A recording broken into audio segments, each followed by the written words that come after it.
कन्नौज और कन्नौज का विकास आने वाले समय में बड़े पैमाने पर होगा। भारतीय जनता पार्टी ने 9 साल कन्नौज के विकास को पीछे धकेलने का काम किया। नाम मात्र के लिए कुछ काम किया हो तो किया हो, लेकिन जो बुनियादी काम कन्नौज का शुरू हुआ था, उन तमाम कामों को भारतीय जनता पार्टी की सरकार ने रोका है। मैं आपके माध्यम से कन्नौज के एक एक कन्नौज वासी को मैं भरोसा दिलाना चाहता हूं कि जहां उन्होंने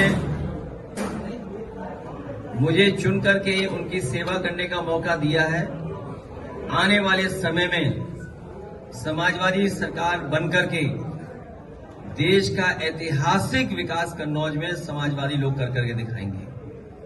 हम जनता के बीच में लगातार रहेंगे। हम समाजवादी लोग मिलकर के कहीं किसी के साथ अन्याय होगा तो खड़े दिखाई देंगे। इधर सरकार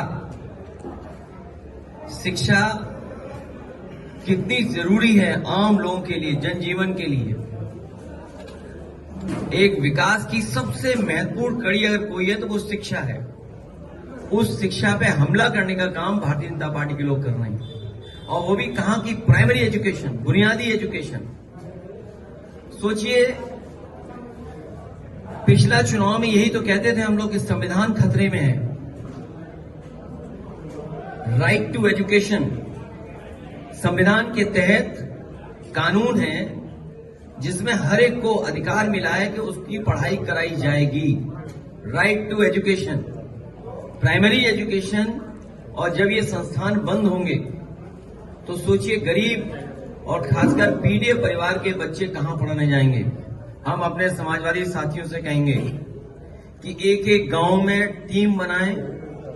अपने जो पढ़े लिखे नौजवान हैं, पार्टी के समर्थक हैं या रिटायर्ड शिक्षक हैं, मैं उन सबसे निवेदन करूंगा कि पीडीए पाठशाला बना करके उन बच्चों को पढ़ाने का काम करें, उन बच्चों के भविष्य को सुधारने का काम करें। हम लोग बच्चों की पढ़ाई को खत्म नहीं होने देंगे, उनकी पढ़ाई को रुकने नहीं देंगे। हम समाजवादी लोग मिल करके पीडीए पाठशाला चला करके बच्चों की पढ़ाई कराने का काम करेंगे। को सस्पेंड किया जाता है, इस पर क्या कहेंगे आप? सस्पेंशन कोई इलाज नहीं है। इनकी सरकार में किसी की सुनवाई नहीं है। इनके अपने लोगों को न्याय नहीं मिल रहा। मुझे डिप्टी सीएम डपटे गए, डपट पड़ी उन्हें। कभी कोई सोच सकता है कि इंस्टीट्यूशन में सबसे बैठे हुए लोग वो क्या कर रहे हैं? अपने विभाग पे ध्यान नहीं दे रहे हैं। कह रहे हैं समाजवादी लोग नमाजवादी लोग हैं। यही तो कहते हैं नमाजवादी लोग हैं। इनके पहले जो राष्ट्रीय अध्यक्ष बने और जो पहले प्रधानमंत्री जी बने, उनका नाम पता किसने प्रस्ताव किया था? सबसे पहले वो 5 बार के नवाजी थे, सुनने में आया है। स्वर्गीय पूर्व प्रधानमंत्री अटल बिहारी वाजपेयी जी जब राष्ट्रीय अध्यक्ष बनाए गए थे, उस समय उनके नाम का प्रस्ताव रखने वाले पहले व्यक्ति 5 बार के नवाजी थे। और भारतीय जनता पार्टी का जो राष्ट्रीय सम्मेलन हुआ था मुंबई में, जिसमें भारतीय जनता पार्टी का गठन हुआ, उस गठन के आयोजन में जो पैसा खर्च हुआ, वो भी एक बहुत बड़े पड़ोसी देश के जो प्रधानमंत्री बने कि राष्ट्रपति बने, वो आप जानकारी कर लेना। उन्हीं के परिवार के लोगों ने सबसे ज्यादा चंदा दिया था। अब बताओ नमाजवादी कौन होगा?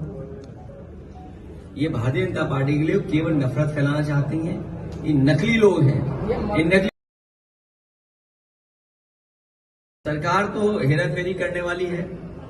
ये बीजेपी वालों को कैमरे से बड़ा डर लगता है, कैमरे से, सीसीटीवी से।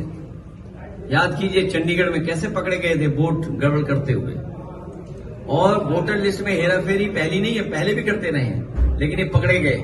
हम लोगों ने 18,000 वोट वो निकाले थे एफिडेविट के साथ, जो कभी इन्होंने डिलीट किए थे, जो वोट डाल नहीं पाए थे। खासकर उसमें समाजवादी पार्टी के पीडीए परिवार के लोग वोटर थे, उनके इन्होंने वोट डिलीट किए थे। हम लोगों ने एफिडेविट लगवा करके शिकायत की।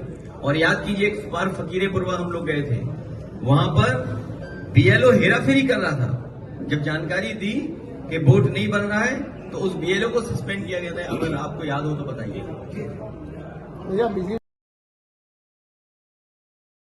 मैं कोर्ट का धन्यवाद देता हूं और समाजवादी लोग गांव जाएंगे। अगर ये स्कूल बंद होते हैं तो पढ़ाएंगे, और समाजवादी सरकार बनेगी तो उन्हें स्कूल और अच्छे स्कूल बनाए जाएंगे। भैया